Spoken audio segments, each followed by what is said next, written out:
Skip, you up? I'm up, bro. Oh, good. Y'all got me for at least 30 minutes. Yeah, me too, man. I'm down bad, man. I don't want to. Let me Oh, yeah. Look at the boy. Yeah. Look at the boy. When I came down, yeah, man. I'm down bad. I'm recovering. I'm feeling better, man. It was a hard week for me, but times is hard. So we're going to speed run. We're going to solve this issue. We're going to rescue our black women from yet another trap being laid, and then we're going to open it up to the community, and then we're going to bounce. If that works for you. Hey, bro, hey, man. I will say this. I don't know how other things work.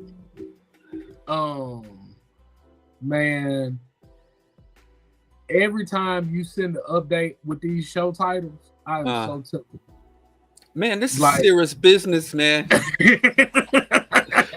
What are you talking about? You ain't nothing funny. Don't laugh at my life.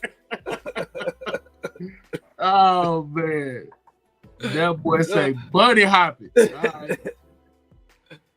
Hey, listen, I did want to talk about something else, but Umar, this bothers me quite a bit, and I did say a little something about it because I said it wasn't lost on me that when it comes time to critique, criticize, or attack black women, I hear they get called bitches, they get called hood rats. Even old school skeezers, these defaming roles for black women. But when it comes to white women, they get called bunnies. They get called Beckies. Pink toes. Good hair. Pink toes. So it's not lost on me. As somebody who, for the better part of half a decade now, been trying to get my people to stop calling white people supreme and stop calling the ill-gotten gains and unjust advantages and set-asides that they create for themselves in their dysfunctional system. Stop calling that privilege. Getting black people to stop using deference, to stop using terms that in any other conditions would be terms of quality, terms of admiration, but we try to pretend like they mean something different when we throw it at white folks. So I just say, why does it just fall down like that? Why are we calling them supremacist? Why are we calling them privileged? Why are we calling them fucking bunnies when we're thugs, when we're beasts, we're animals, hoes, skeezers, bitches, hood rats? And people still want to argue that with me. I think it's deeper. Maybe I read too much in it. Maybe it's just purely a coincidence. Maybe it's just purely coincidental. But I know, like I say, bunnies ain't predatory animals. So to call white women bunnies is disparaging to the herbivorous little rodent. Our sisters get called hood rats; they get called bunnies. That shit don't set right with me, along with all the other issues associated with that.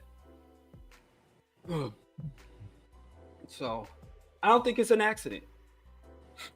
Even when, Ice Cube had a song called Cave Bitch back in the early 90s. Okay. I don't know if you're familiar with that song, Cave Bitch. No. It didn't stick. Ice Cube, what's my favorite word, bitch? That shit stuck. I mean, it's been going on since the 70s, the 60s, black bitch and all that. But when Ice Cube came out and when he was with Khalid Muhammad, when he went from gangster to Islam to the Dick of Das of X, he came out with a whole track called Cave Bitch. And I was at Lincoln, at a HBCU, Lincoln University. And I was hanging out with some brothers there. I had a couple of friends that went there. And they were talking about going somewhere hither or thither. And I didn't know nothing about it, man. I didn't mess with rural Missouri.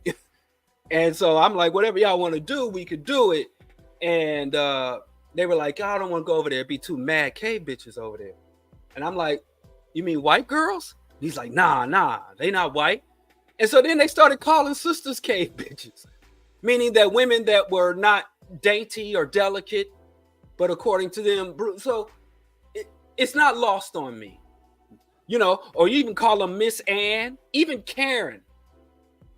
We call them Karen, like they out here trying to get us lynched. They out here calling police on us, disrupting us in our own daily personal lives. And the best we could come up with calling them Karens. It's just every single time. I mean, we ain't came up with a good name for this folks since Elijah Muhammad gave us white devils. And like I said, and I could be reading too much into it, but just even the fact that we saying Becky, Karen, Bunny, it don't go far enough. And I just don't see them type of names where sisters, when we get mad at the sisters, or when we want to call out individual black women or black women as a group for right or for wrong, I just don't see us being that delicate or clever.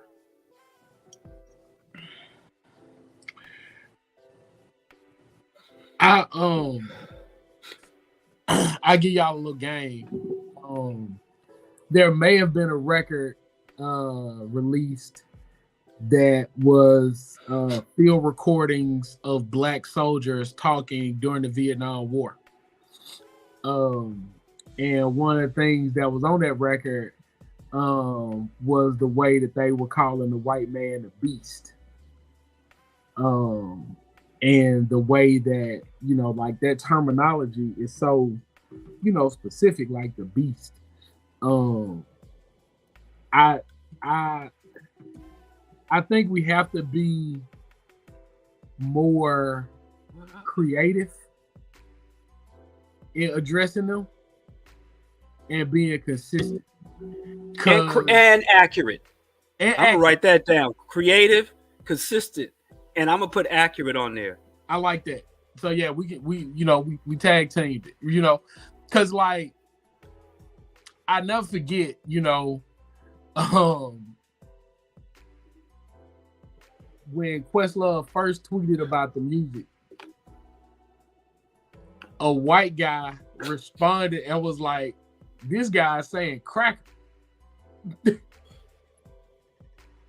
and I was so sad that like we didn't really have much better than that, you know, to really address that situation. And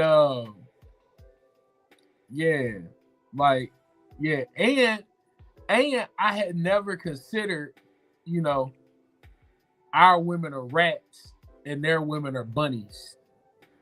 Both being rodents but having very distinct connotations.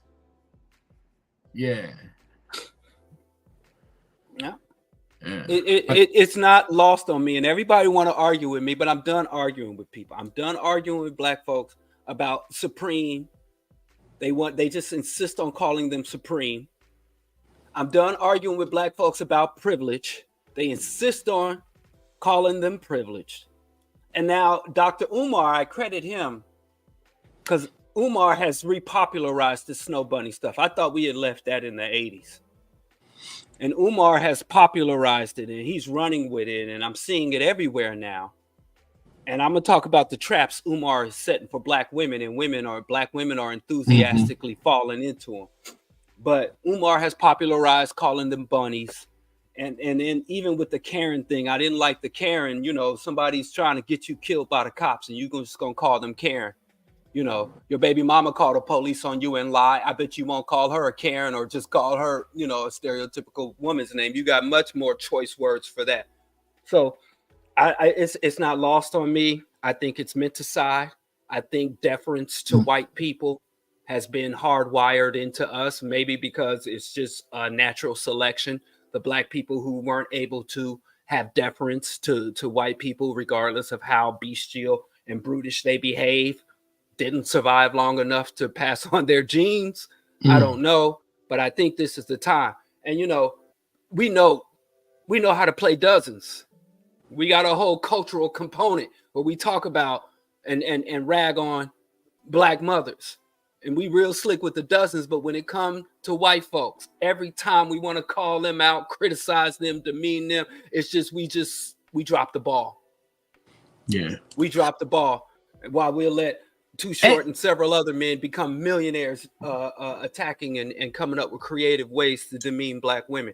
Do we drop the ball, or do we refuse to catch the ball?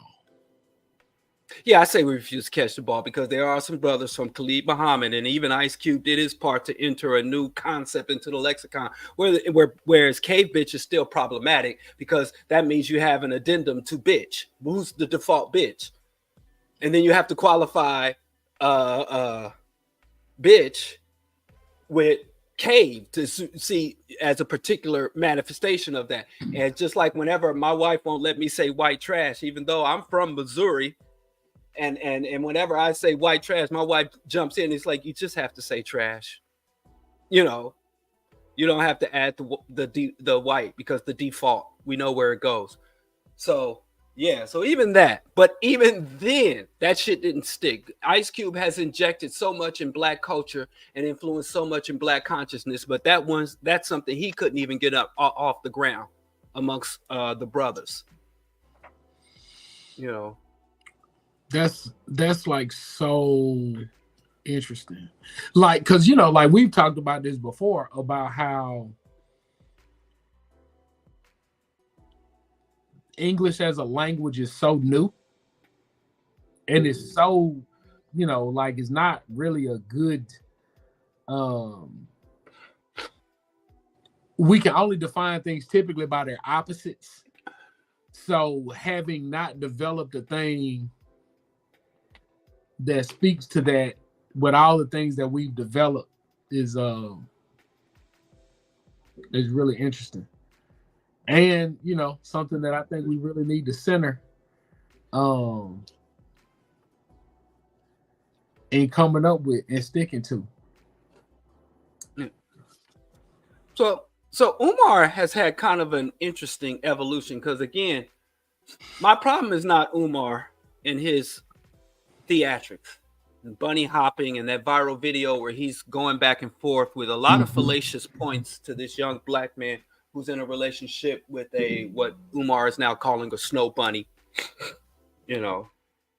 A lot of people are coming to me like, well, you agree with Dr. Umar. You made a lot of same points as Dr. Umar. And it's like, you just hating on Umar for the sake of hating on Umar. And so I felt that since people are like, well, assuming that they hear the same thing as me, from me as they heard from Umar, because I don't think that intimate, personal, romantic relationships are limited to the individuals or are immune to or separate above or below, but embedded within history, hierarchies, and various dynamics. When a black person enters a relationship with a white person, racism and the racial hierarchies are at play. And that both partners should be well aware of that. And if anyone denies it, that means to deny it is to perpetuate the harmful aspects of that, which is to perpetuating harm. Also, when a man enters a relationship with a woman under a patriarchal relationship, it should also, men are obligated to realize that. And I've seen it firsthand. I have a relative of mine who's married to a white person. And he was dismissing her concerns about discrimination and racism. And so her mother went and challenged him and said, listen, well, long story short, she challenged him, just wanted to show him day-to-day background racism because this white man lived in a race-neutral, liberal, progressive world. So she walked into, sent him into the bank to have a transaction, and she went in and made the same transaction, and how they just scrutinized her more aggressively, asked for more ID, asked for a manager, and just little things like that, and kind of gave him a racism 101 type thing.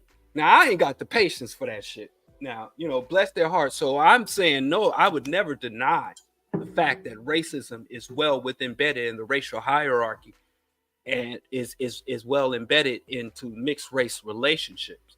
And I have to say, it ain't for me. And I discourage my children, my sons, from engaging in those relationships for a myriad of reasons, that being the primary one. But again, I also accept that ultimately it will be their choice and their call, but they know where it sits and how I carry it in my position on that. So in all that, I pains me to say I do agree with Dr. Fubar, but then that's where our agreements end, because after making those accurate identifications of the risks, disparities, and problems with interracial relationships, he takes it off a cliff by injecting absurdist fallacies about resources, about power, about wealth, about liberation that aren't really prescient or even relevant to any individual's interracial relationship. Yeah. I mean,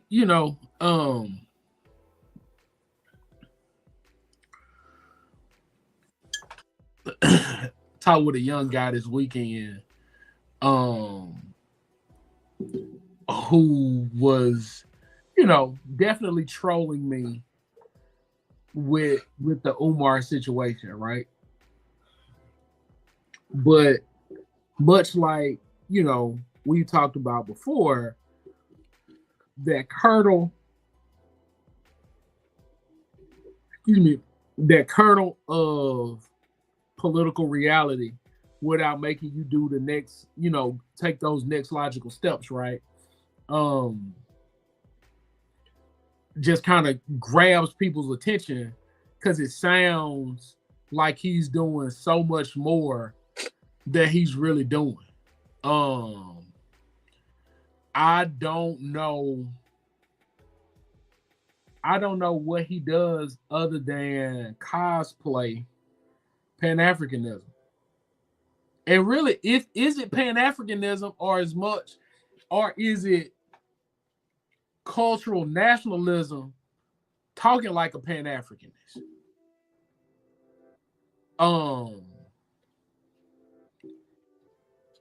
Because as you said, it gets anti-black and anti-gay really, really fast. And one of the questions that I had to ask myself as I was learning more is, how can I truly be for black people if there are more black women than black men? And if you add the number of gay people that are both, if you add the number of queer people, because that's all encompassing, that's even more black people. How can I be pro-black but not care about the majority of black people? I don't want black people to be free in a patriarchal system. I want us to be free. Yeah, well, and there's so many other problems, because it just, I'm not sure.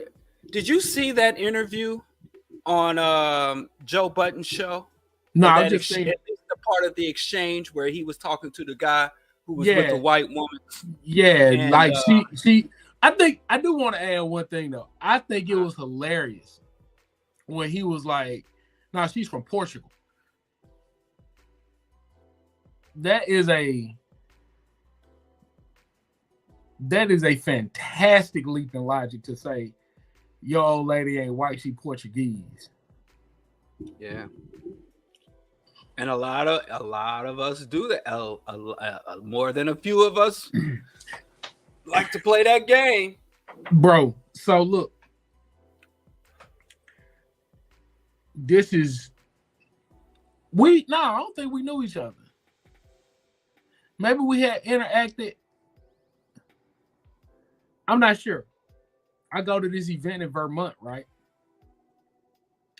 And this white girl is like hell bent on having this room full of white people sing "Lift Every Voice and Sing." And I say, I don't think I'm with it. Trying to be, cordial. She was like, no, I think it'll be really nice because they've never heard the song. And I was like, I don't care. I'm not with it. That was a little firmer. So she gets up there and still tries to do it.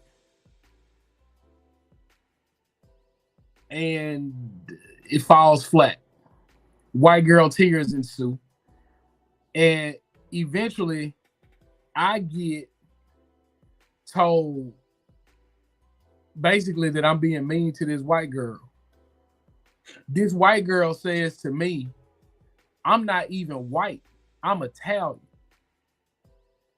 And I say, see, don't none of that work because I'm black and I'm from the South.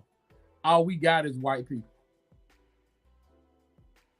It took me years to really recognize that them people really do believe that they didn't drop their flag as soon as white folk gave them access. And that they didn't get access by standing on the back of black folk and oppressing black folk. To say, I am so confused when we don't understand really simple arguments because we want the inverse to be true. Well, there's an old quote going back to early American politics that says, it is very difficult to get a man to understand something when his financial interest is rooted in him not understanding it.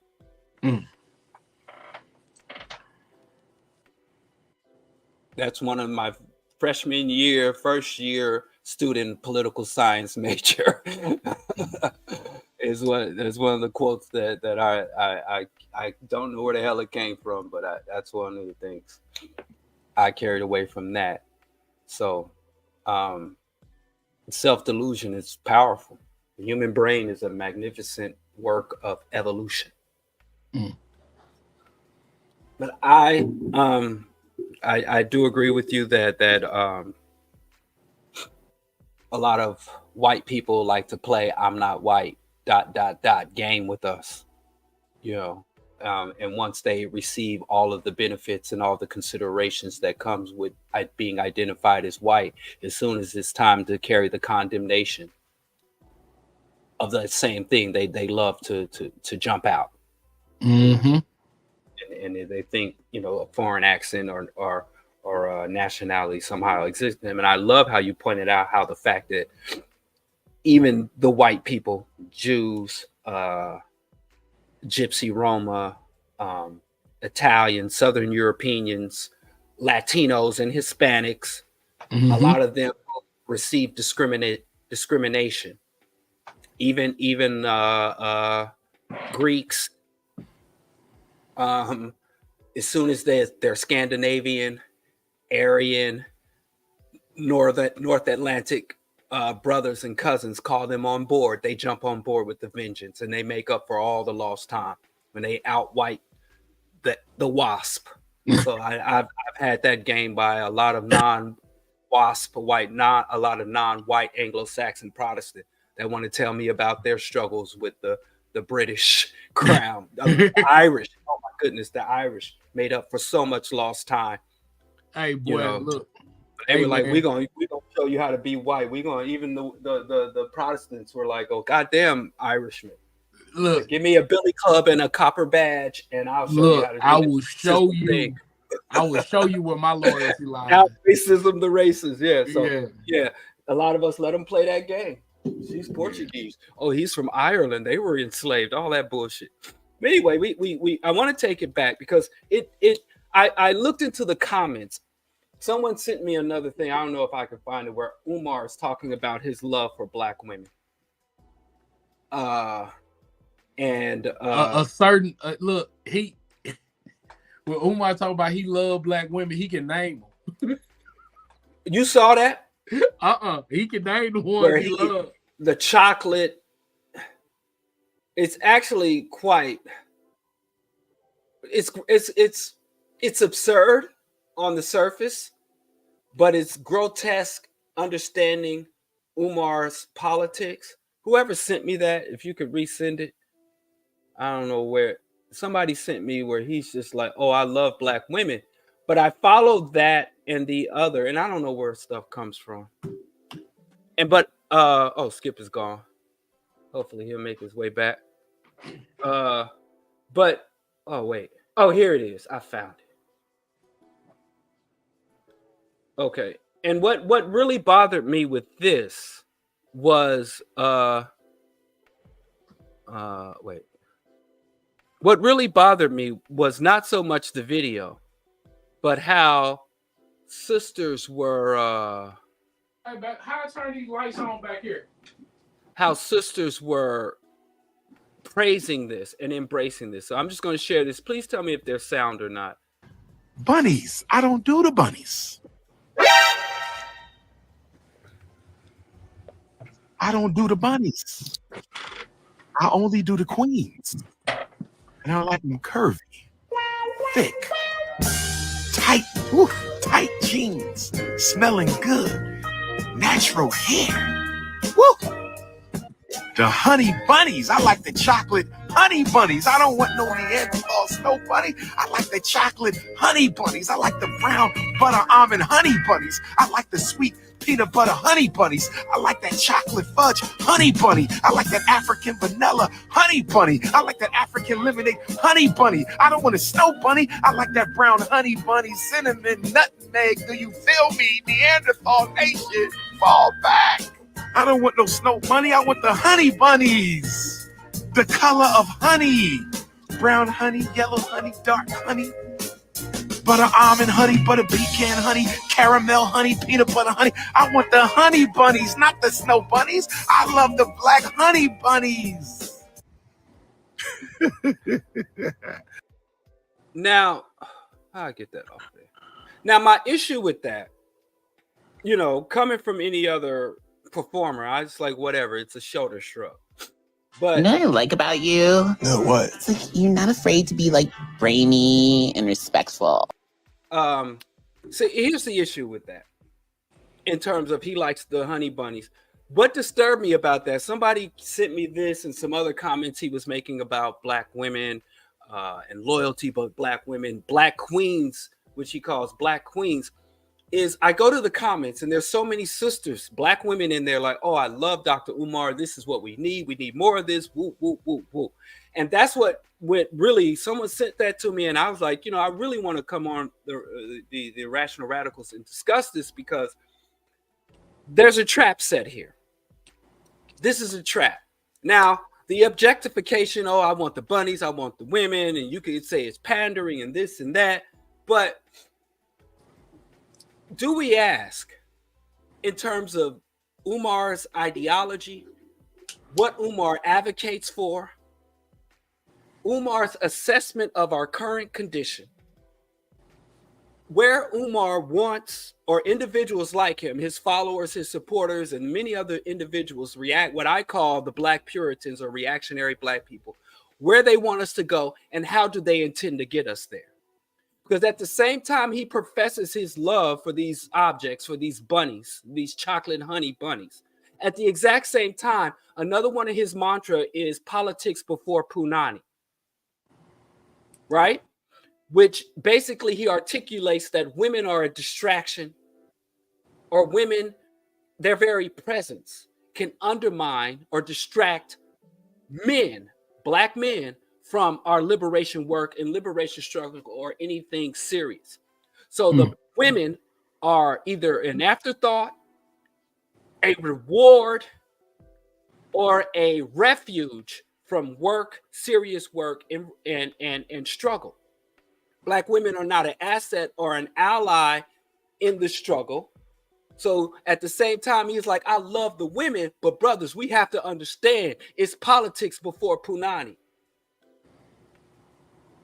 And so in that ideological strain, a lot of sisters who think, because they also come with the queen thing, and I keep telling, queen is not a compliment, especially for liberatory struggle. If you talk about liberation, and the queen is the enemy. But even outside of a liberation struggle, when you understand the role of the queen was breeding stock. The queen had no political or military or economic authority. The role of the queen was to produce a male heir. And there have been queens who have been beheaded or ousted exiled from the kingdom because of their failure to produce a male heir. Queens are breeding stock. They have no autonomy. They didn't choose who they would be with. They had these attendees who dictated their every move, even the concept of my black queen or my African queen, which is a Western concept. We didn't have queens and kings. It's just Europeans came to see our governing bodies. They came to see the way we were structured, and they didn't really have a word or a concept for it. So they imposed theirs, like, well, that must be the king, that must be the queen, that must be a general, and they used their Western definitions to explain or help them comprehend African reality. And so then we try to pretend that, oh, when we say queen, it's not the same, but in everything else he asserts, because you got to connect all the dots. And there are really some sisters who are like, well, his politics is fucked up. His ideology is fucked up. You know, some of his views, but when it comes to love, he's a good lover. Or he's a good provider. He might be fucked up in every other arena, but he's a good provider. And trying to isolate that characteristic in an individual, everything bleeds into everything else. So a lot of sisters, like he said, natural hair, Nubian, black, strong, black, whatever he says, fall into these traps with these reactionary, toxic men and thinking they are getting in some type of union with it from an African, Pan-African perspective, and they end up in a European, hierarchical, Western style, Western monarchical, hierarchical, patriarchal, repressive relationship. And there's so many examples of that. If you was on the panel, people would be snapping. You think? Yeah. I mean, bro, like, it's nonsensical. You know, it's like, okay, so I think let me put it up. Cause I don't see how to do it. Oh, there you go, boom. James, our people not that deep. We think king and queen greeting is a step up from my nigga and bitch. The masses ain't there yet. Right? And I want to say that I understand what James is saying. I wouldn't say that our people not that deep, but I think it's akin to that, right? Like, it's an attempt to show respect without doing any other work that gets you beyond just that surface thing of king and queen, and it's easily exploited. You know what I'm saying? Like, you find yourself, what's the H. Rap Brown, to be black is necessary, but it is not sufficient. That language is cool, but it don't really do nothing. And it's not even cool to me. I don't even like the. Well, but see, that's what I'm saying. I'm talking about for what they intend for it to mean. Because I'm not a king. And as you're talking about, like, it supports the hierarchy. Like, you know, one of the things I remember somebody was talking to me about, you know, like, we come from kings and queens. And I was like, so who did all that brilliant work that y'all want to purport is African? Like the king might have had the vision, but the workers brought it into reality. And we don't really want to have conversations because it all ties into this self-delusion, right? Like, you can't be a worker, you got to be a boss. You can't be a nigga, you got to be a king. She can't be a woman, she got to be a queen. You got to have, your child got to be a prince and a princess. Like, where do we get our humanity from? Like, and when does our humanity become the floor? Right? Like, I don't care if my ancestors were goat herders. I don't care. They ain't deserve clean water. They ain't deserve freedom. They didn't have the ability to think. And as much as, you know, early folks in the politics kind of get it wrong. I think Du Bois saying that we gonna have to learn that there's as much dignity in toiling the field as there is in writing a poem is something that's really profound. Because we keep thinking that if you're not validated by the white power structure, you're not a thing. Like if you're not platformed, if these white folk don't say you good enough, you ain't good enough. So how we gonna use our enemy to shape our political understanding and expect success? Yeah, and another thing where Umar is extremely vocal in his love of black women and honey bunnies. Has he spoken on abortion? Has he spoken on maternal mortality rates? Has he spoken on domestic violence and intimate partner abuse and homicide rates? Women's incarceration, the medical apartheid, malignancy, breast and uterine cancer that is ravaging African women. You know, there are so many issues that are particular and unique. Poverty, the deep-seated poverty, and how poverty is directly proportional to childhood, to child rearing. You know, the more children you have. And then even when he talks about the issue of single parent households, does he advocate for universal child care, food stamps, or nutrition? Or does he just say, oh, these women not keeping a man and not having a man in the house as if that was the woman's sole, unique, individual, personal decision amongst herself? Or is these single family households are the fault of welfare? So his takes are extremely reactionary. This is a man whose fundamental ideology and the policies and solutions he advocates for do one of two things. They make women passengers on the train towards freedom. And when they're not passive, quiet, chaste passengers, they are distractions. Number one. Or he makes them or points them often in his rants to be allies of the white man. Like he was very good friends before they fell out for petty ego reasons with Tariq Nasheed.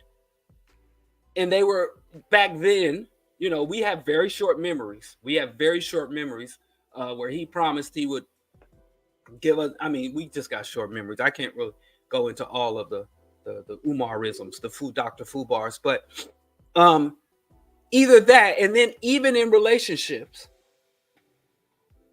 and it's mad weird to me to see someone advocating for something they haven't come. You know, if I failed at being a vegan, I would, even if in my heart of hearts,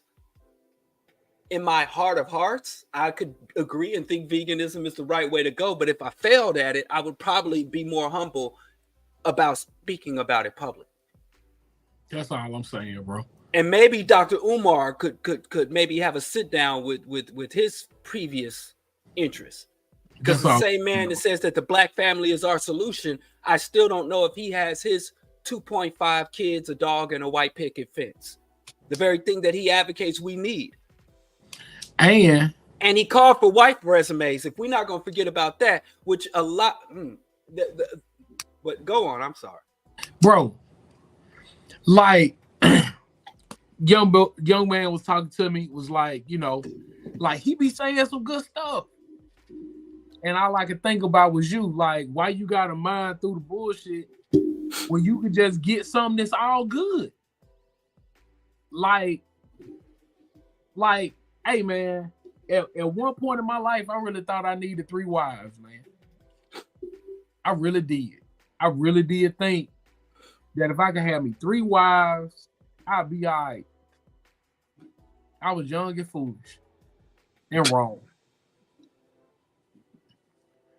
This man got on the internet and showed us his 2 wives, and what do those folks have to show for it? we saw this man get on the internet and tell us that working black folks sending him $20, that wasn't enough. They sent him, I think at the peak, it got up to over $700,000. No. Somebody sent him $20 and he Oh, was you like, mean that one? I know that was see your what I'm last dime. Do Yeah. more next time. You see what I'm saying? Like, what is we talking about? How do we take this seriously?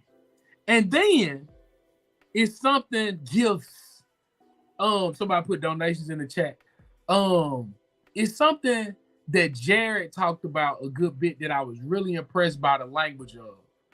It's something my mentor says. He says all the time, art without intention is spectacle.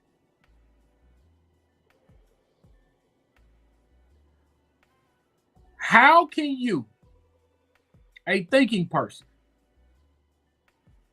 look at Joe Budden and think, this is where I'm going to get my insert from? Whatever that thing is, how can you look at Joe Budden and think that's where you're going to get it from? Then you get the Mac Tariq Nasheed, Meek Slide Tariq Nasheed, Foundational Black American Tariq Nasheed. Like,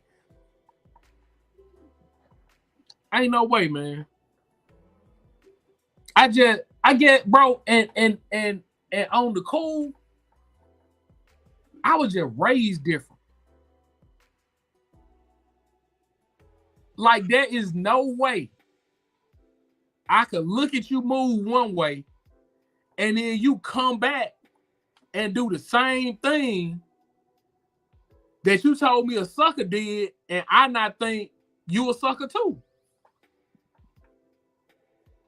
This man coming from a person, I can't remember, old boy that called up here a couple times from LA, that was like, that we still ain't got that list to him too. And I'm sorry, bro, I'm gonna do my part. But boy was like, like, we want to do something. Bro, I'm telling you how hard it is to find money to build a school. As somebody who's live in the middle of it. This dude raising all of this money, not for foundations, but from the people that we want to serve. Some woman looked at this man, has been denied for whatever reason by another man, and now she's investing in this man because she just loves black men and want to see black men do something right. And you gonna swindle her? You a sucker. Well, and here's the thing with Umar. It's ultimately, I say ideology is all. Before I can make an assessment about anyone, he claims to be Pan-Africanist. But everything he advocates for is literally a mimicry of 1950s white America in terms of family structure, in terms of social norms and standards, in terms of what it means to be a real man, what it means to be a real woman, and what it means to be a people, a strong people. And it's also very disturbing because he will continue to get support for his praise and honoring of, and really just, as someone said in the comments, pandering to and cartoonishly lavishing praise on black women for now. Because one thing you got to know about Umar as well is he's not self-driven. He pretty much kind of tries to take the pulse of what's hot in the streets, and he'll just come with that.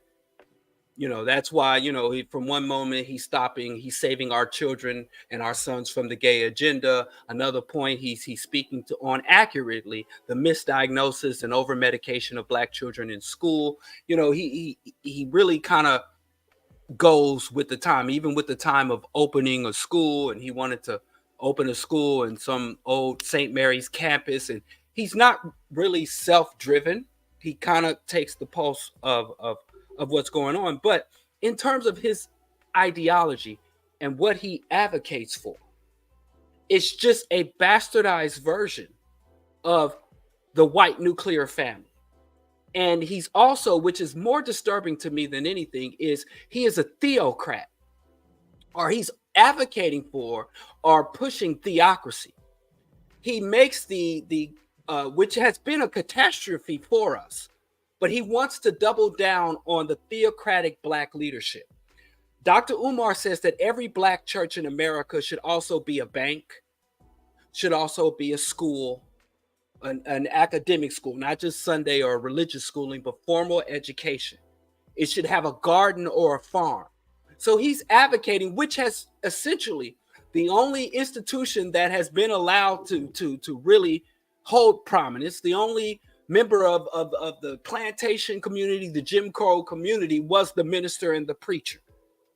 And we have had ministerial, reverend, imam leadership since fucking slavery, which brought us to this point. And to use it as a conduit for our economic, for our political, and even for our formal educational outlet, it has not worked for any other group. It hasn't even worked for the originators, even Europeans who imposed Christianity on us. Or like theocracy, we got to separate church and state. Even if we look at the theocratic Iran, Saudi Arabia, even if you look at the theocratic the theocrats in the Middle East, their weakest component, the weakest aspect of those systems and societies is the fact that these backwards reactionary theocrats are in leadership. So even when people start to send me stuff because they think that Umar and I align on stuff, I've gotten so many inboxes on it. I'm like, we're not advocating for the same shit. He doesn't define freedom as I define it. He doesn't define unity or Pan-Africanism. And I'm glad it's coming out less and less, this Prince of Pan-Africanism and descendant of Garvey and Du Bois. You know, bro. So you came out telling us that your cousin that you never met knew Frederick Douglass?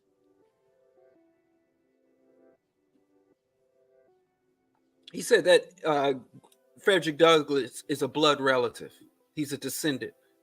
Bro, let me tell you something, man. I don't mean no disrespect to Freddie Douglass, but that throws a monkey wrench in your bunny hopping agenda right there. You got snow bunny lovers in your rank, bro. Like, that's in your veins. Did they talk to him about that? How you, like, it's all a show. And here's the thing, though, and this is the question show. But it is, but it ain't for everybody. There's people who put up hundreds of thousands of dollars. There are people, he just came through here a few weeks ago, and he's selling out venues, and people are taking that into the streets. People are bringing it home, bringing Umar and Umar ideology and bringing Umar values and Umar rhetoric into their families, into their lives, and into various movements and organizations. So it's kind of easy for some of us to dismiss it because we kind of live in this critical bubble. But for people who are like, man, there's a black man out here speaking truth to power. There's a black man out here who ain't afraid. There's a black man. They always have these, just like, Minister Farrakhan. They have these individuals who on the surface seem to give a damn about us and give a fuck about our women, and challenge and our enemies, our collective enemies, or they speak to them fearlessly, directly, and unflinching. We've been plagued by these demagogues for quite some time.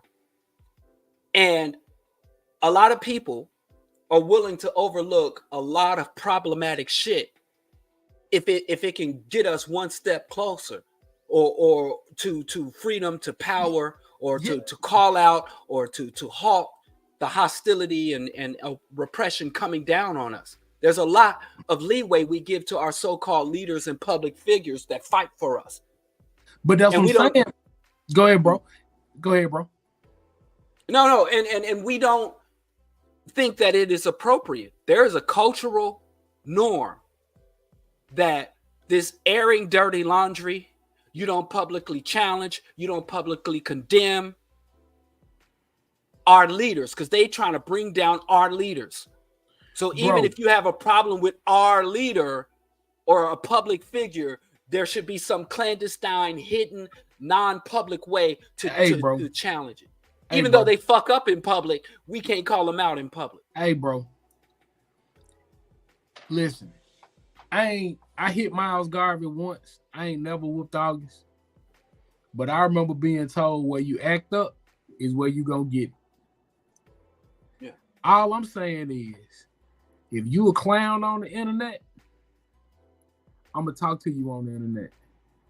And we need to stop acting like public figures ain't public figures. Then the other thing is, we talk about this at work. You know what I'm saying? Strong people don't need strong leaders. Like, why are our leaders only platformed by our enemies? Like, I just don't get it. How this man, all right, so we just gonna use two well-known folks, right? Not comparing the two. All I'm doing is saying we're just gonna name two people that everybody knows, right? Umar Johnson, Fred Hampton Jr. Why we ain't never seen Fred Hampton Jr. on none of this stuff? I would argue he has been on the Breakfast Club. No, I don't think. Well, I can't say who hasn't been on there, but I mean. But you see what I'm saying? But like yeah, now, but this is what I'm saying. Like this, all I'm saying. I'm sorry. You know what I'm saying? This is not about me, but it can be painted that way. Why my music don't take off, but other positive rappers' music take off? I told you how to get on. You won't follow my. If I could rap. But you see what I'm saying? Like, yeah. why does by design? It's not an accident. Why does right? this guy get the platform? He doing the same thing that this guy doing. So why we know who this guy is, but we don't know who that guy is? I think the reason why is because Umar engages in what I call empty militancy. That's what I'm talking about. Puritan. Umar's solutions for Black people leave capitalism intact. They leave patriarchy intact. They resonate and align with the religious and theocratic hierarchies. So a world under Umar would be Black as hell. But in terms of hierarchies, in terms of resource distribution, in terms of justice, besides it being Black, besides it not needing as much sunscreen as it needs now, other than that, it's the same goddamn creature. And unfortunately, many Black people who claim to be conscious, who claim to be pro-Black, pan-African, or anti-white, their main gripe with the system is their exclusion from the system. That's it. Their main issue with the system is that the system does not allow them to maneuver and navigate within the system the way white men do. And the moment they get that opportunity, they get those resources and that appearance of that status, you'll notice, Brother Polite, you'll notice a lot of that angst against the system fades away. It's not the intrinsic inherent injustice in the system that they have a problem with. It is not the hierarchies that they have a problem with. They have a problem that they are not high enough within the hierarchy as they believe they deserve. Bro, it's dudes right like Jackson, 80% Black now. It's dudes around here They get black as hell when them grants get ready to come out. When them Arts Commission grants get ready to come out, oh man, they so black. They so with the community. Ooh, they love them some black people. Because they don't want to just be black artists. They want to get some of that white artist money. And one of the ways that they can get it is to show up being black. And they can show up being black in the most empty, selfish way possible. And again, Umar, the Prince of Pan-Africanism, is not Pan-Africanist at all. You know what I'm saying? That boy say the best of Pan-Africanists. Like, yeah, man. Like, nah, bro. And it's so bizarre. Because what I don't understand about it more than anything is I get how, I mean, this is gonna sound crazy and disrespectful, but whatever. I get how the civilians get, you know what I'm saying, distracted by it. I get how the young, you know, you just starting to read. Because at one point I was like, man, he all right. I ain't really roll with him like that. But he all right. And then the more I matured, the more I developed, the more I kept doing the work, the more I was like, oh, no, this not it, right? What I don't understand about it all, though, is how he's had such a long run. That's the part that confuses me. I just don't get how he has lasted this long being so empty. Well, I you know who I blame that on? Who's that? His detractors. Mm. I blame that on his detractors. Umar is such a clown that he's memeable as hell. Mm. And you'll notice that if you're just in the community or online, the vast majority of times you hear Umar, it's out of animus and hostility. Mm-hmm. And so because Umar isn't really grounded in any real ideology, he'll evolve. Like I said, he's not self-driven. He doesn't really stand for anything besides himself. So you can advocate, you know, and because every time he gets exposed, like when he lied and said he was celibate, we're like, who the fuck lies about that? I mean, I see about lying about not being celibate. I mean, I've lied about, you know, and who lies about any of that shit after 18 or 15 years old? Well, like when he lied about being celibate, and then he was exposed as a liar, and all of his detractors just ran wild with that. Memes and shit everywhere. That time he was on the phone with the poof ball hat beefing with Tariq talking about, and then he got on there and was like, I got this. And the phone rang. So it's interesting where, unlike many of these other demagogues and these inescapable, reoccurring, festering sores on the Black liberation struggle, I would have to place Umar's persistence in our consciousness and presence online, especially, is his detractors. That's a pretty unique thing, but they keep his name ringing. Hey, Steve, please post the link to this in the chat. Please. And my issue is not even Umar. Again, it's our receptiveness and vulnerability to Umar's. Absolutely.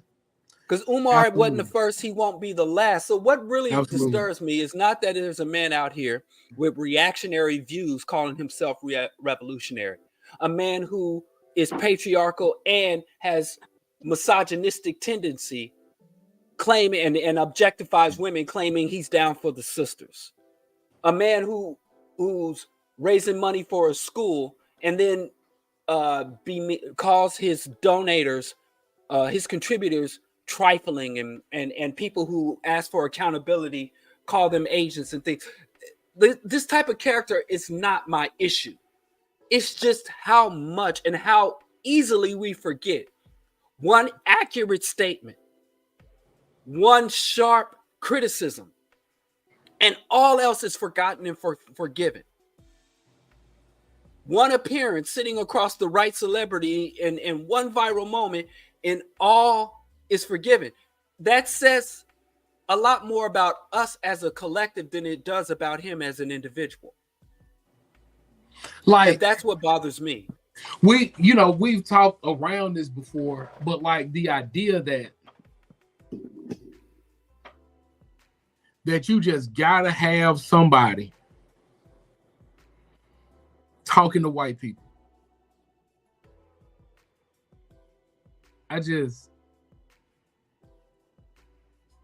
Yeah. And I do think where but can we at least settle? Listen, I just have some sisters need to hear this. I'm a mansplain Umar to the black women. Umar is not an ally of black women. Umar does not seek to liberate, empower, or to even elevate black women beyond black men. Umar's assertion that black people should be in relationships with each other to the exclusion of white partners, can be understood to be self-serving. Umar sees women, again, I have to press this. In Umarology, in his ideological, when you put together his various statements and positions in advocacy, black women are a refuge, an escape. They are a totem or an object to be put on display, a credential. Black women, at best, can support a man in his efforts. Dr. Umar seeks to replicate the mythological history of the patriarchal household, where the man goes out into the world to make a way. The man is the protector and the provider. Even that's not even the reality for white people. In the 1950s, Leave It to Beaver Cold War era, he's trying to recreate a Cold War era trope. And even this whole thing with the destruction of the black family, where he doesn't acknowledge the fact that the black family has been the most dynamic and adaptive formation in this country. But if the black family does not take the form of a two-parent male-headed household, then it doesn't qualify as a family. No matter how nurturing, how secure it is, how well it allows the offspring and the family members to navigate the various issues related to racism and oppression and poverty, it doesn't qualify as a family. So in all of that, I think that it's inadequate. It's inadequate. I don't think that anybody deserves any type of special accolades or power because they say that black men should seek out and form relationships with black women, and that is the ideal, preferred, and necessary outcome. But when you look beyond, you go one step beyond that. Okay, Dr. Umar, I got my black woman on my arm. Now what? Is she covered up? Don't let her distract you, Punani, before politics. And then he starts all this other shit. She's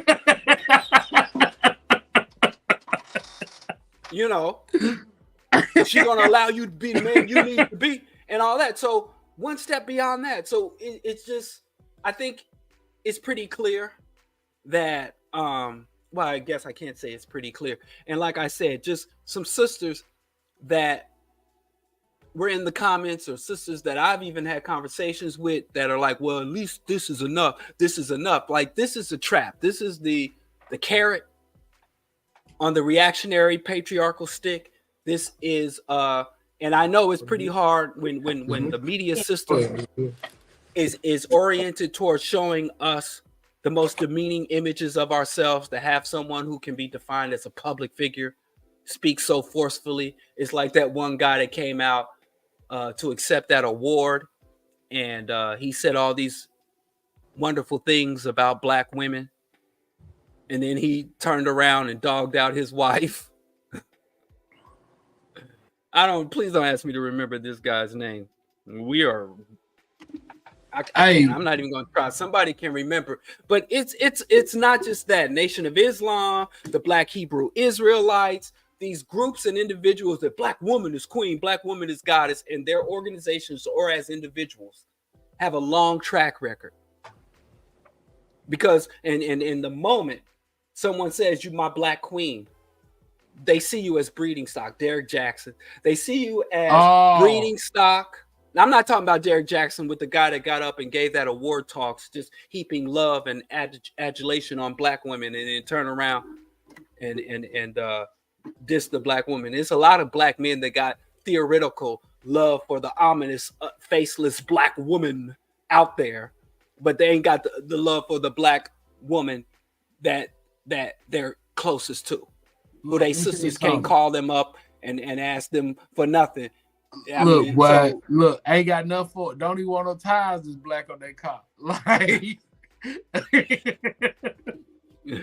oh man, could name you a Black woman that is non-familiar that they have a relationship with, you know. And Jesse Williams. That's his name. Thank you. Yeah. The one from BK. It's Jesse Williams. It's silly, man. Like, and I think your earlier point of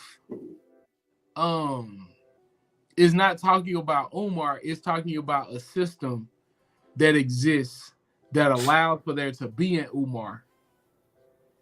I think, you know, that makes sense. I do want to say that we can also laugh at some of this stuff, and I wish we could get my boy Steve to be able to post a link in the chat. So if somebody knows how to do that, I don't know. Maybe Steve will come on and he can play it. I don't know. Maybe he got something to do with it. This is a rough time, man. Yeah. You ready to take some calls? Yeah, I could share the link. Yeah. Man, you be reading my mind. Supernatural. You know what I'm saying? That's not appropriate mind readings. Aren't you supposed to be stoned or something? You can't get away from me, Ann. I'm in here. What up, man? We'll go to the start comments. The link is in. You can look in the link and click on the link if you want to come live. You want to pull up the starred comments? Yeah, let's do it. Or did you pull that up? Yeah, I put that comment up. Yeah, that's my brother. All right, here we go. I thought this was hilarious. 99.9% of songs are odes to women. That is a flatter to women. God by I thought that was really funny. Oh, I'm glad. Listen, let me say baseology. I'm glad that's been your experience. Yeah, I'm glad that 0.1% of all the music you've heard has been disparaging of women. Because if that's truly your experience, I think whatever you're doing you live in the right type of life, and you moving in the right type of circles. If you ain't heard some of these songs that I could refer to going all the way back to 88, 89, 1989, but I'm a hip hop. I love hip hop. I love reggae music. Those are my top two genres. After that, Afrobeat. So maybe it's just a genre. I don't know what he listens to. Yeah, not music. All right, Sisters of Oppression show up in our dysfunction. I thought that was brilliant. Yeah. I don't know. But can I also say something? Go ahead. James is absolutely right, and I know James. Like I said, James it was supposed to take me out on the town here in Chicago, and give me an oat milk latte. But I've been sick. I've been stuck laid in the bed watching the Wire for a better part of a week, just laid out. And season 2 of The Wire is not as bad as people say it when was. You look at it as an adult, Yeah. I just was, choking back, holding back tears for them struggling ass white union men. But anyway, so don't put up nothing else by James until he makes good on his promises. I thought this was brilliant and hilarious. I'm joking. We can put up James. Yeah, I thought this, and it's 2-part. Black women demean black men by intellectualizing anti-black man talking points in academia. Black women don't demean black men in media. They do it in academia. Black women hide their anti-black man language behind intersectionality talk. Damn, Mr. Z. Well, first of all, I'm married to a black academic, and her research was in rigid hierarchies and indoctrinations of rulership and dominance in education system. And her target of her were rigid white institutions, and how even innocuous institutions reinforce racism and unjust hierarchies, and how white youth are trained to govern and dominate, while black youth are trained to work within and to serve systems. But I would say, since you want to say academic, you have to say those women, say the names, quote the papers or the books. As many education black women in academia that I've interacted with, as many, dizzying numbers of academic conferences and radical academics and black women. That has not been my experience. Again, you and baseology live on different planets. So I would like you to name this black intellectual who's intellectualizing anti-black man talking points, and how intellectualizing or dissecting anti-black talking points demeans a black man. And show me this anti-blackness, because there's a lot of bullshit happening in academia, but in terms of black women demeaning black men, I'd like to see. Show me. What I can say is, in my very limited experience, I have experienced that. And I will say that those women are often in the minority, but they're platformed, and we need to ask ourselves, why are those women who they is though? A lot of the women that argue with Tommy Curry, in my experience, it was in my early Twitter experience. Graduate students really that were just kind of going at it. That's what I'm saying. I've experienced that, where it's like it's very clear that you don't want to talk to black men, but those women are in the minority, right? Because that's not what black women in academia. What arguments were they making? Typically is typically rooted in their understanding of intersectionality, and basically finding ways to put, I want to be fair in saying this, finding ways to put their womanness in front of their blackness to get away from blackness. Right? Like, I'm a woman first, so I can get away from some of the black woman talk, some of the black woman experience, to reap the benefits of whiteness in ways that black people aren't allowed. But even if a woman does that, how does that demean black men? Basically they talk about, the same way we're talking about Umar Johnson, as basically like being a pair for white reactionary talking points. They just do the same thing. Like, it's basically like black men are criminal, black men are abusers, the most dangerous place for a black woman is in the arms of a black man. I've countered those arguments. Yeah. From reactionary black feminists. Yeah. And black feminists who don't have a historical or racial analysis. But they haven't been academics. Yeah, that's all I'm saying. Like, it's that. Well, I've encountered those, and I've been targeted by those women. Yeah. The divestors, Yeah, that's what I'm saying. Like those women are But- typically like grad school students, not academics in the sense of like writing a paper, but literally writing a paper. But in that sense, that's where he says it's happening. Because I mean, because you can be in school, but to be an academic, you need research. And that's you what need I peer think. review research, and you got to have a thesis. I don't want to speak for Mr. Z, but I think a lot of people would say that academic is a person in grad school, not necessarily like, yeah, like it's like I think it's a very narrow definition of academic that you would use, and a very broad definition of academic that even I would use. Oh, like, I guess because I just think of a lot of the conferences I've been through. Yeah, literally coast to coast, and a couple overseas, and I just starting to run my mind as various research papers and various academic talks that I've been to of Black women and just women incarceration and the myriad of atrocities happening to Black women. Some of the most recent books I've purchased by Black female authors, and talking about everything from the discrimination that is particular to Black women. Now, when I've seen those type of assertions brought up in an academic setting, they generally have not resonated and been received. Yeah, but again yeah, I'd like to know, because if it's out there, I think we need to challenge it. If there's a cabal, he said, where he compared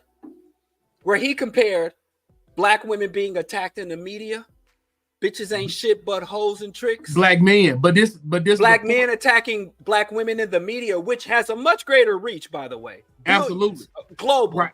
Yeah, but Black women are doing this in academia, and to the extent that I've engaged directly with academia, I'd like to see it.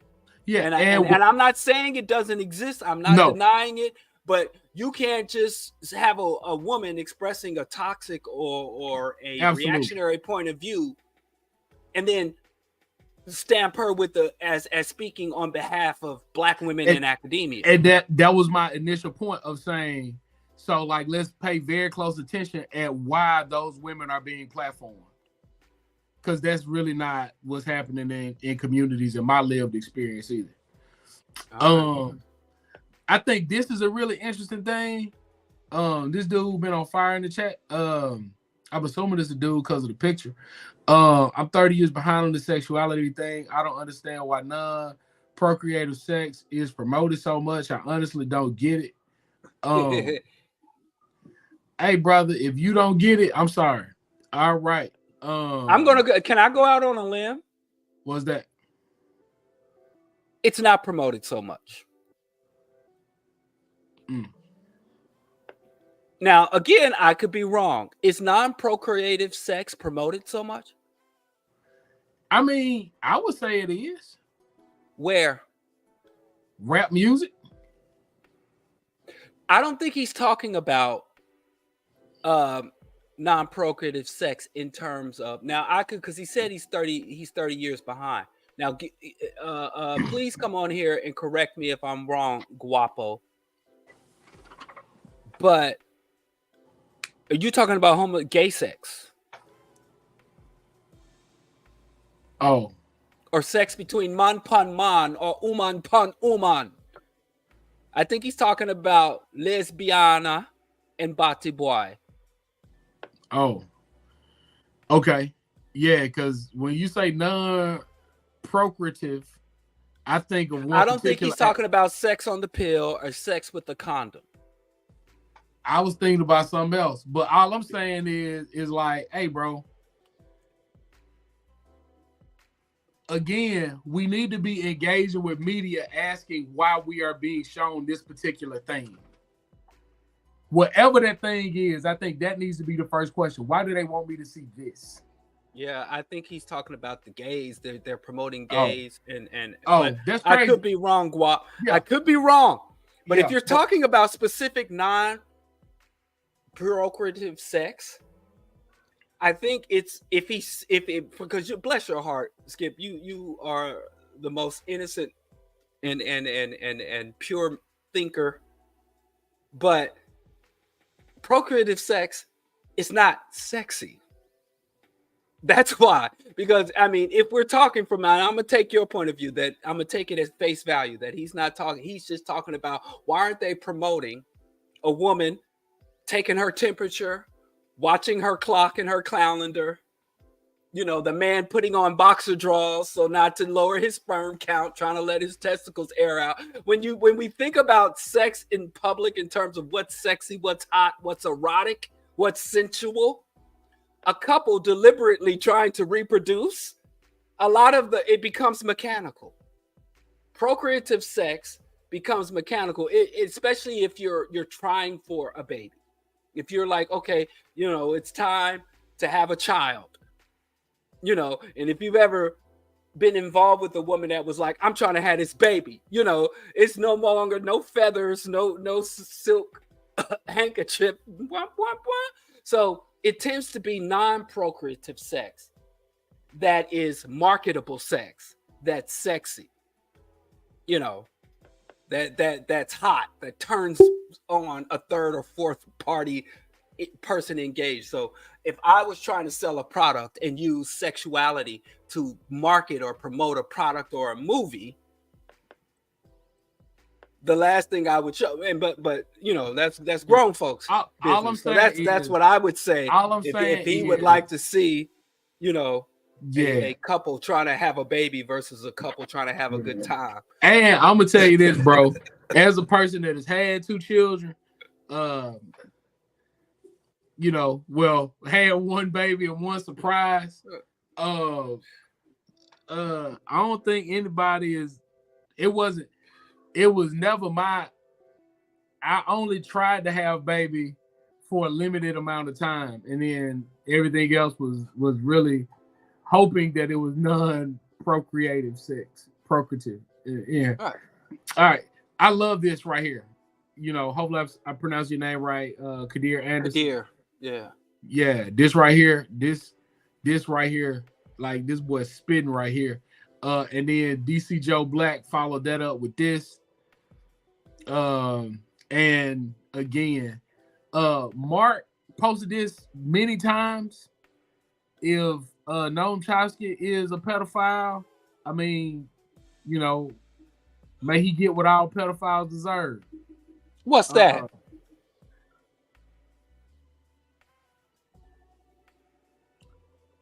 Violent, painful death.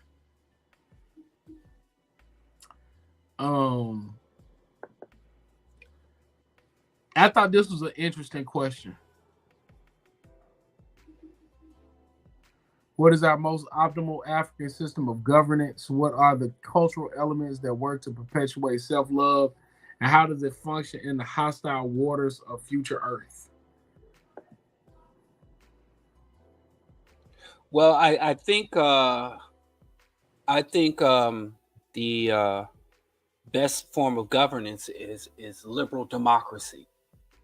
I know that has been tainted because Europeans, you know, first created the myth that they brought the world democracy through the Roman Senate, and the United States goes around the world promoting itself as a democracy. But I think regionalized self-governance is probably the most optimum, where the people who live on the land govern the land, and the people who live on the land and govern the land also can, for specific roles, whether it is environmental, whether it is legal to settle disputes, or to police areas or things of that nature. The people who are given specific roles are elected, chosen from amongst the people, by the people. Mm-hmm. I also think that on a continental scale, I do think that a federation or a league or of governments, which is really bad because, again, a lot of the terminology that we use has been tainted by Europeans. But I do value democracy. I think democracy does work where people have the stakeholders have a say in governance. I do believe in limited terms.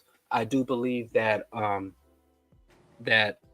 individuals who are not of and embedded and answerable to the community should not govern or control the community. So, but on most systems and most interactions, you don't really need a hierarchy or a dominance. I think that's over management, managerial, and things of that. People can be self-governed in most instances. In the few instances where people cannot be self-governed, then I think they should be democratic officials, accountable, open government. And as far as the culture elements that work to preserve self-love, I think that thing that gives the people, human beings, being the socially oriented primates, is service and contribution, and contribution and reciprocity. I think is the greatest thing that gives people a sense of belonging and a sense of purpose. Where people can think the work that I'm doing and the actions that I'm engaged in help and contribute to other people, and then acknowledging and understanding the work that other people do to enrich your life. So I think reciprocity and selflessness, communalism or collectivism, those are what perpetuates and allows you to value yourself. And the only way for it to function in hostile waters of the future is through, it has to be revolutionized. It has to be revolutionary and radical, meaning that it has to be oriented towards subverting the status quo. So it's not enough for you to be a good person. It's not enough for you to have a self-governing community. It's not enough for you to contribute to your limited community. Everything you do has to be oriented to subverting and challenging the status quo and establishing new hierarchies and new relationships that are not based on exploitation and concentration of wealth and profit, but through the just distribution of resources and preservation and restoration of the ecosystem. Oh. Bars. I don't know this.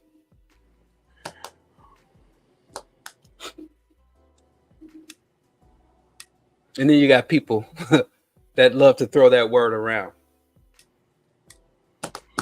Anybody it's come funny. On to talk with us?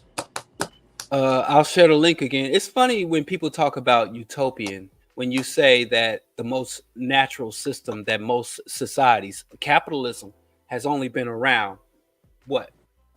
Less than 2%, less than 1% of human history. And they don't think that capitalism, you never hear people call capitalist utopia. You never hear people saying that a system based on everybody pursuing their own individual self-interest in hostile life and death competition, and everybody will get rich if they only contribute. That's not utopia. Anybody can make it if they're willing to work. That's not utopia, which that's fucking utopia. But saying, hey, people should cooperate and share, which most successful and sustained systems were based on cooperation and sharing. Oh, that's just crazy, because the white man told us that we are all selfish and predatory by nature. And even though we're selfish and predatory by nature, they have to implement $1 trillion global propaganda system to get us to behave that way. They have to implement assassinations, mass surveillance, subversion, and mass indoctrination to get us to behave in a way that allows us to navigate and accommodate this system. But to say these are some viable alternatives to this system that have examples of working when applied, oh, that's utopia. And it's almost like a knee-jerk, like a Pavlovian response. Alternative to white hegemony and capitalism, oh, you're a utopianist. We ain't gonna get, free from this till we dead. It's sad. It makes me feel sad for someone who can conclude that the functional way, the most viable way to engage with other people is utopian. With it, bro. Well, hey, man, I do want to tell y'all one thing, man, that's super important to me. Today's Miles Garvey's birthday. You know what I'm saying? Happy birthday. You know what I'm saying? The young God is 11. You know what I'm saying? Uh-oh, here we go. Oh, we got somebody. Hey, I see through. that. Sith Lord. I see that human. All right. Sith Lord, welcome. I'm sorry. Maybe I should get some. I did say before I brought you on. Hey, how's it going? Hey, what's up Good with evening, you, Africa? bro? Oh, no, that's all good. No, it's good. Yeah, I hear some echo. Is that me or? Yeah, I think it's you. But it's all good. We still hear you. Okay. All right. No, actually, Diallo, it's really good seeing you again because I was on a panel with you like maybe like 4 or 5 years ago with Bro Asafo, Oh, yeah. and we was talking about Marxism a little bit, and I was hoping we could have more of a debate about that, but I totally forgot what it was about. But anyways, I really enjoy you two together. It's just so good to see like other Black men discussing things on a more personal level. But I really wanted to get into more about something that you had mentioned before. I want to say like maybe 2 months ago about Black love being like patriarchal, and I think that's something that's really real. I actually lead Black male healing circles in my city, and we try to like get into stuff like that. But you had mentioned this thing about Black anarcho relationships, right? And I think you were kind of like on one of your great tangents, right? But you never actually got into it. So I'm just asking for me. Would you mind like explaining a little bit more about why Black anarcho relationships are better than than this quote unquote Black love and stuff? Okay. Well, anarchy has been another polluted term, like communism. And I consider myself an anarchist. Right. Well, anarchy simply means no hierarchy. That's right. So you have monarchical, which means one leader. Democracy demos means people. So democracy means the people rule. Monarchy, oligarchy means the wealthy or the elites rule. So anarchy, the prefix "an" means no. That means no one rules. And it has been, because anarchy was a serious struggle, was a serious ideology and a serious political movement that was engaged in guerrilla warfare. They had bodies, organizations, and they even had some political standing in some nations throughout history. There was a time when anarchy was a great threat to capitalism, imperialism, and global white hegemony. You know, they were sticking dynamites in the tailpipes of wealthy barons. And barons are what they call billionaires or moguls of the mid last century. But anyway, anarchy simply was. But now anarchy, people are like, oh, if the children are running around and everything's a mess and nothing's organized, that's what they call anarchy. Anarchy has organizations. Anarchy has roles. Anarchy has governance. The only difference is all relationships and interaction are voluntary. So I say relationships should be anarchical because it is no rational reason that a man should dominate a relationship, that man should be the final say in a relationship, or that the man should be the head of a household, or any of these. There is no rational, biological, or historical, or even political. Now, there are theological rationalizations as the man, the Godhead, and things of that nature. But when you're dealing with two capable, functional adults within a relationship, the best way to conduct that relationship is to have the ambitions, the goals, the values be the overall guidance of that relationship. And when there is a disagreement or dispute in that relationship, there should be a discussion about which of the divergent goals or plans or approaches more aligns with the familial goals and the familial values and ambitions. Absolutely. So if you take an anarchist approach, there's not absolutely to intimate relationships, I think that it will cause not only less conflict, but give you a path or a formula for resolving those conflicts without someone being devalued, someone being harmed, or someone being steamrolled. So I don't think that matriarchy is a good trade-off for patriarchy, because the problems associated with that. So that's why I say in your intimate personal relationships, you should strive for anarchy. No, absolutely not.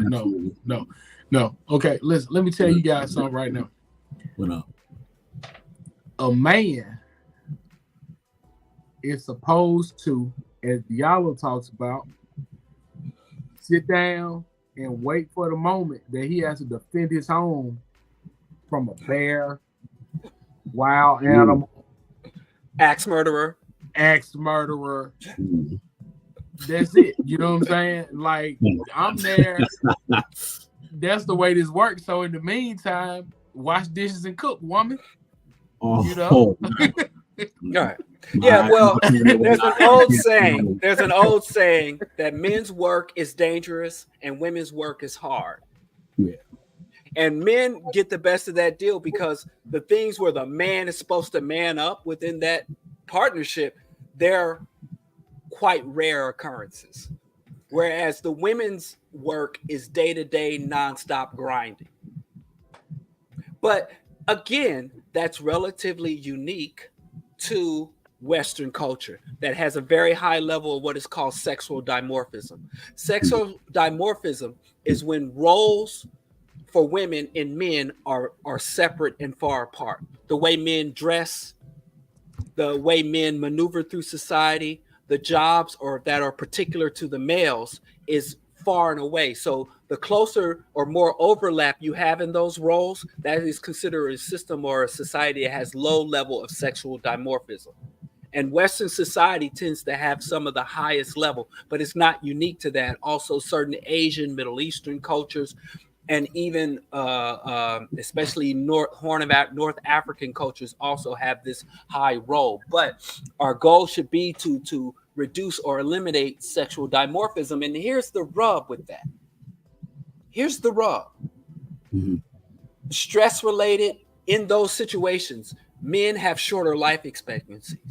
But not only do men have shorter life expectancy, our road to that short life expectancy is plagued with chronic ailments and diseases, stress related, from deterioration of our joint through rheumatoid arthritis, cardiovascular issues, everything from heart attack to erectile dysfunction. A lot of men advocate for manhood is a self-inflicted wound, because the form of manhood that is established and that is a strive for or held up as the model for most men is detrimental. It's alienating. Right. You know, I'm a modern man. I still have to be reminded to hug my sons and stuff. Like, my sons come up to me, like, I'll be going out of town and I'll hug my wife goodbye and I reach my son. This has happened to me a couple of times, to give him a handshake as I leave town. And he's like, "Look, you give me a hug." Yeah. You know, and this isn't an adult son. These are young. So it is very hard to shake. Do you embedded, but we suffer the most from these self-inflicted wounds of patriarchy. Do you think that, like, Jim Crow has, like, any bearing on the ways that, you know, patriarchal parenting is kind of been, you know, passed down, or any kind of effect at all? Because, like, my father is a Gullah Geechee man, right? He's from, you know, Beaufort, South Carolina, Orangeburg, and all that other stuff. And, you know, it's just, and even myself, like, I see a therapist, right? Like, you know what I mean? Just to, you know, just to get the healing and things like that, and be able to, you know, affirm my own manhood in a non-patriarchal way.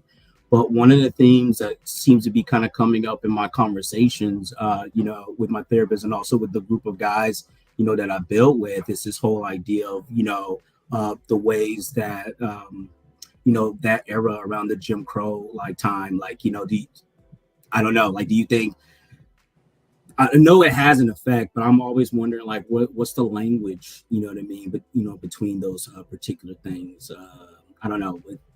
I'm not. I haven't formulated a question. I just thought I asked the guru, like, you know. Well, in terms of Jim Crow, I don't think so. Okay. I think that because Jim Crow put an African in a situation where there were no, like, where the black man was not the breadwinner. Yeah. Because of both discrimination and wage suppression and the other forms of economic warfare conducted, that in many relationships, men and women had to make sure the family didn't starve. Right. So black women were never June Cleaver, where they were just able to get up and put on an apron and wait for her husband to come home and lay down his briefcase. Right. At that time, the vast majority, over 70% of Black households, were agricultural. And the Yeah, woman was out there plowing right next to the man. Yeah, sure. So, and that same patriarchal malformation dysfunction was present amongst white folks who weren't subject to Jim Crow. Okay. So I do think that there were certain unique components to patriarchy that Black men manifest and Black men suffer from, Okay. and Black women suffer from, because as a result, but Jim Crow, but patriarchy was prior to, during, and after Jim Crow. Right on. So I do think that there are some unique characteristics for Black men in it, but it was there before, and it was there amongst communities that weren't even subject to Jim Crow. Okay. That's good. Okay. I'm writing it down. And it's funny, Black men were given the legal right to vote before white women. True. Yeah. White Yeah. women used that as an argument for the absurdity of denying women the franchise, saying that even these savages get to vote before women. Right. You know. Yeah. So, yeah. All right. Yeah. Nah, I'm with that. Thanks for asking that. And I hope you do talk more about anarchism a little bit more, to be honest. In particular, I don't know, I raise this a lot, like on the Discord and things like that. But even as much as BPM, really lauds, the work of Cedric Robinson. Cedric Robinson, who developed the book, Black Marxism, and was able to make the idea of racial capitalism into an analysis.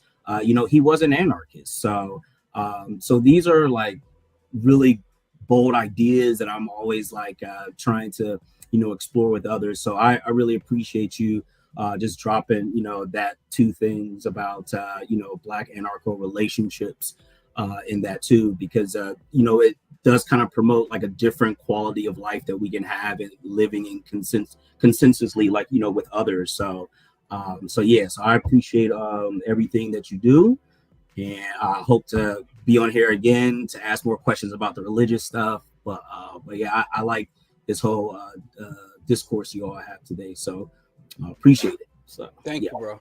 All right. All right. Good evening. All right. Take care. All right. All right. Sorry. Oh my goodness. Somebody gonna clip that you talking about women need to sit down somewhere. That's gonna come back to haunt you. No, the internet don't have a sense of humor.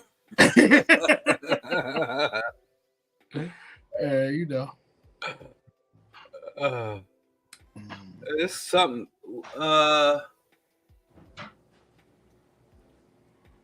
You recently mentioned some people conflating hybridization, cultivation, and GMOs when following discussions vegan, alkaline, Dr. Sebi diet. Well, most of the agricultural foods, even the ones we like, are hybridized. Hybridization is a natural process in terms of that it doesn't use any chemicals or biological manipulation. It is reproductive manipulation. So seedless watermelons are not genetically modified. It's simply when you're splicing certain elements, like avocados are organic avocados. So a plant could be healthy, organic, and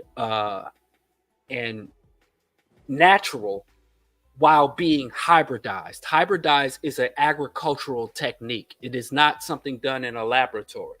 GMOs, where you're taking genetic or biological characteristics of non-related life forms, such as a fish or a human, and splicing it with what they call literally a gene gun. It's not as a clean process. GMOs are putting non-plant characteristics into plant, or manipulating the genetic code to create these things called terminator seeds that only fruit once and they don't produce. So GMO is a mechanical, non-biological, for lack of a better term, process, whereas hybridization is a biological process. So, you know, with if I like as I if I had a really really really really sweet tomato that I grew, it was almost like the little cherry tomatoes. They tasted like candy. So I would save those seeds, and then I would try to crossbreed that with, instead of cherry tomatoes, and get and crossbreed that with larger tomatoes. And then I, over several growing season, will save those seeds of the larger ones, and discarding the seeds or just consuming the smaller ones. And then I go from a small sweet cherry tomato to a relatively large sweet through the process of hybridization. There's nothing unnatural in that. So hybrids occur naturally in nature amongst plants and animals. And sometimes unnatural conditions like a highway can be set up or a dam could be erected that will cause animals to be isolated and begin to hybridize. Like the melting polar ice caps is driving hybridization between grizzlies and polar bears. But there's no scientists there splicing grizzly bears and polar bears, or taking two completely separate species and putting cactus DNA in a polar bear embryo, or putting, you know, eagle DNA for whatever warp reason into a polar bear embryo to create a GMO creature. So hybridization has been going on for thousands of years in human agriculture. I guarantee you that you would not be able to function in a society without consuming hybridized foods. Foods your grandma made and foods your grandma grew are hybridized. And that whole alkaline diet is another absurdist pretend, in terms of your body has a natural pH that it establishes through. So eating acidic food or even eating unhealthy food will not make your overall body more acidic or less acidic. It does have negative effects on your body, but alkalizing your body, if your body went full alkaline, you would not be able to maintain cellular integrity, homeostasis, and you would die. Dr. Sebi was a con man. He was a cultist. His theories about mucus and mucus being the source of disease are absolutely, totally inaccurate. His assertions about eating hybridized foods are bunk. It's just not true. Dr. Sebi was, if he was doing it, maybe he was misinformed, if I want to be generous, but I'd say he was a con man. And his assertions about curing addictions, curing baldness, and other chronic diseases like AIDS and HIV, it's not true. And nobody's been assassinated for making a Sebi documentary. I'll leave it at that. Okay. And boom goes. And to the extent that he promoted veganism and plant-based diet, it's good, but you can eat carrots. You'll be just fine with seedless grapes. Seedless grapes don't lower your fertility or whatever the fuck. You can enjoy seedless grapes, enjoy seedless watermelon without any fear that you're being exposed to some type of health harming. They will not be any more or less harmful than seeded grapes and watermelon. Eat your bananas, let them ripen a little bit, and enjoy bananas. Cauliflower? Yeah, you can eat cauliflower, you can eat broccoli, they're all fine. I don't know, man. I eat to live. Here's the issue with eat to live. That 1 meal a day thing might be fine if you're in some transitional thing, but if you understand your glucose levels, your body is attuned. In fact, eating 3 meals a day is inaccurate. Now they find that what most physiologists and health experts say is that you should be a grazer. You should eat several small meals throughout the day. And your largest one sitting meal should probably be around midday. But if you only eat 1 meal a day, what'll happen is your glucose will continue to spike and go up and down. And if you look at a lot of these people in the nations, even though they look healthy on the surface, their blood glucose and their blood sugar is way out of whack. If they adhere to that, and they'll develop type 2 diabetes or other ailments to when the glucose regulation is out of whack. So yeah, I don't think To Eat to Live is a very good book to live by. Steve, I love vegetables. Like, I'm serious, man. Like, y'all really think I know you just joking, but like seriously, I didn't eat meat for like 10 years.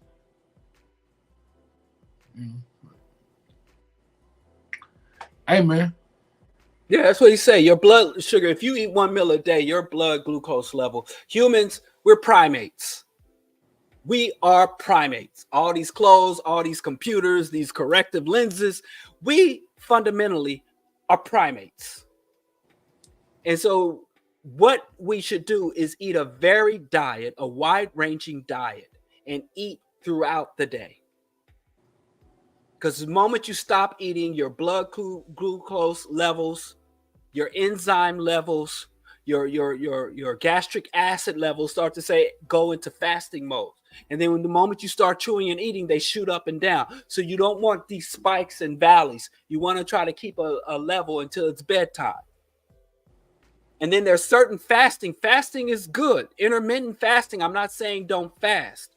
But you don't want to 365 days send your body into starvation and then eat a heavy meal and then spike. And you'll see that a lot of these people that follow those type of diets, they might look good on the surface, but they got, like I said, diabetes or pre-diabetes because their glucose regulation is out of whack. Hey, man, it's been real. Yeah. I'm sitting here sweating like a dog because I got this fever, man. Oh, man, you out of lay here. down. Thank you. Thank you. Thank you. Close us out, man. Yeah. I'm supposed to ask you. You're just going to get out ahead of me. Yeah, everybody got a job to do, Skip. Hey, bro. I'm going to get a little birthday time in. Yeah. Oh, what'd you get the boy? A Saka, SAKA jersey. He plays for Arsenal. All right, give me my best. Close us out and go have some cake. All right. Thank you. Thank you for our relationships. Thank you for a new year. Thank you for our friendships. Thank you for those people that love us and those people that push us and help us grow. As we grow and develop this year, continue to guide us and lead us in ways that uphold our community, but also uphold those things that we know is true. Amen. All right, bro. Again, Happy New Year and congratulations on all the other good things happening in your life. Indeed, man. Hit my line, bro. I definitely give you a high. I'm going to lay down. I'm done for the night. All right, bro. I'll give you a call tomorrow. All right, bro. All right, peace.